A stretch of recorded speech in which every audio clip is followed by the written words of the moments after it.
नमस्कार dear friends, मैं Amit Kumar, guest lecture, इतिहास विभाग, गंगा सिंह महाविद्यालय। आज मैं आप लोगों के समक्ष बीए पार्ट 2 पेपर 3 सल्तनत काल के इतिहास पे कुछ चर्चा करने जा रहा हूँ।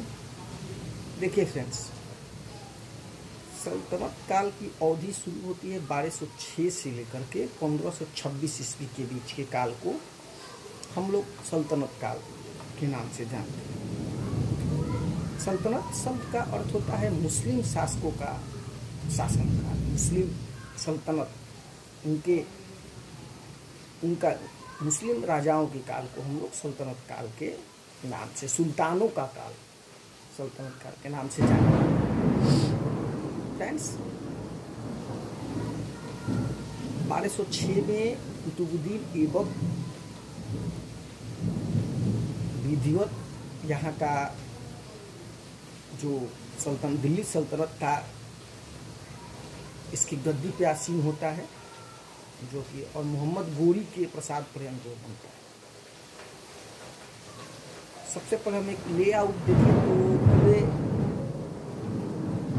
दिल्ली सल्तनत को 5 भागों में बांटा जा सकता है। सबसे पहले उसमें गुलाम वंश, जिसको मामलुक वंश भी बोलते हैं, उन्होंने शासन किया। गुलाम वंश के बाद खिलजी वंश के राजाओं ने शासन किया। खिलजी के बाद तुगलक वंश के राजाओं ने शासन किया। फिर सैयद और अंततः लोदी वंश का ही अंतिम राजा था इब्राहिम लोदी, जिसको बाबर ने हरा करके 1526 के पानीपत के प्रथम युद्ध में हरा करके और दिल्ली सल्तनत का सर्वनाश किया और मुगल साम्राज्य की स्थापना की। देखिए, शुरू से यदि हम लोग गुलाम वंश या मामलुक वंश की बात करें तो ये एक परंपरा थी जिसमें प्रत्येक शासक का जो विश्वस्त गुलाम होता था वही शासक बनता था, जैसा कि कुतुबुद्दीन ऐबक। और उसके बाद हम लोग देखते हैं कुतुबुद्दीन ऐबक की बहुत जल्दी 1210 ईस्वी में ही मृत्यु हो जाती है। फिर इल्तुतमिश शासक बनता है, वो उसका गुलाम और उसका दामाद भी था।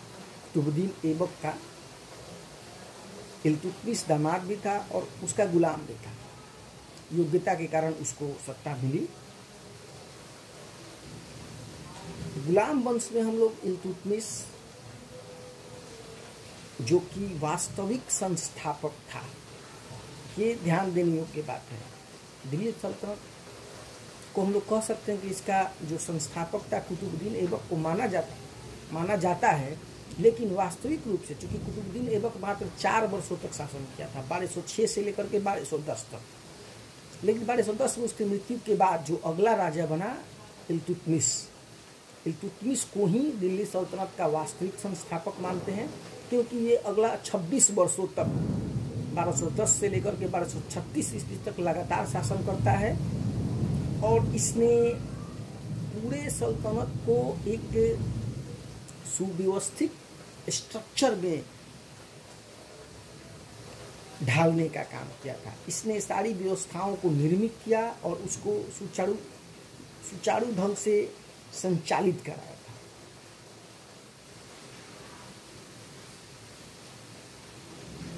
इसके बाद यदि हम लोग इल्तुतमिश के बाद उसकी बेटी रजिया सुल्तान, आगे गुलाम वंश में बलबन एक महत्वपूर्ण शासक होता है। अतः गुलाम वंश में हम लोग बेसिकली संस्थापक सदस्यों में कुतुबुद्दीन ऐबक और इल्तुतमिश के बाद रजिया सुल्तान और बलबन को पढ़ सकते हैं। इनका जो शासनकाल था वो काफ़ी महत्वपूर्ण था। इसके बाद जब खिलजी वंश की बात आती है तो खिलजी वंश में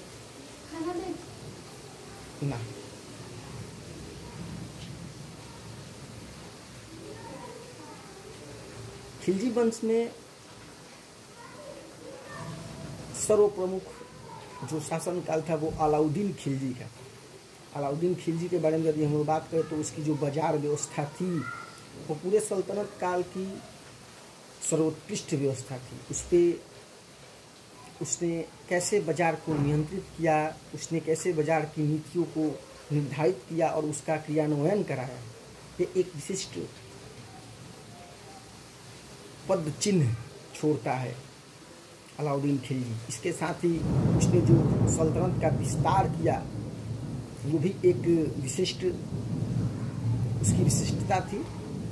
खिलजी वंश के बाद हम लोग तुगलकों के यदि बारे में बात करें तो तुगलक वंश के लोग में मोहम्मद बिन तुगलक के शासनकाल को महत्वपूर्ण माना जाता है। मोहम्मद बिन तुगलक वो अपने कई विशिष्टताओं के कारण काफ़ी लोकप्रिय शासक रहा है। कुछ लोग उसको पगला शासक भी बोलते हैं, क्योंकि वो नए नए विचारों को इम्प्लीमेंट करता था और उस पर वापस भी हो लेता, क्योंकि वो नए विचार सक्सेस नहीं कर पाते थे उसके। ये मोहम्मद बिन तुगलक के बाद जो फिरोज शाह तुगलक था तुगलक वंश में, वो मुख्यतः एक लोक कल्याणकारी शासक था और उसके समय में बहुत ऐसे कल्याणकारी कार्यों का, सिंचाई हो, राज्य के द्वारा जन जन की सहायता की बात हो, वो विभिन्न रूपों में एक कल्याणकारी राज्य की स्थापना फिरोज शाह तुगलक के समय होती है। इसके बाद ये तीन लोग जो थे ये तुर्क से संबंधित थे। ध्यान रखना होगा कि अभी तक जो तीन वंश दिल्ली सल्तनत के तहत आते हैं, गुलाम वंश, खिलजी वंश और तुगलक वंश, ये दोनों तुर्क से संबंधित होते हैं। लेकिन इसके बाद जो दो वंश आता है सैयद और लोदी का, ये लोग अफगानी थे और उनका जो शासन पद्धति था वो तुर्कों से अलग था। इन लोगों को एक साथ रख के और लोगों के साथ बैठ के आपसी कोऑर्डिनेशन के साथ ये लोग सत्ता संचालन करते थे।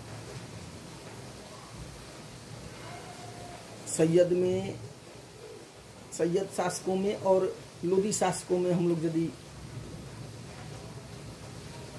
भेद करें तो लोदी वंश में जैसे सिकंदर लोदी के समय में उन्होंने आगरा का स्थापना किया, वो कविताओं को लिखा करता था। और लोदी वंश का अंतिम राजा था इब्राहिम लोदी।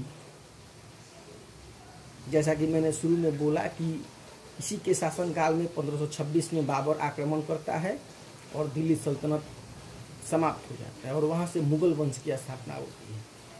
अतः मुझे उम्मीद है कि दिल्ली सल्तनत पे एक शॉर्ट थोड़ा सा परिचय ये है,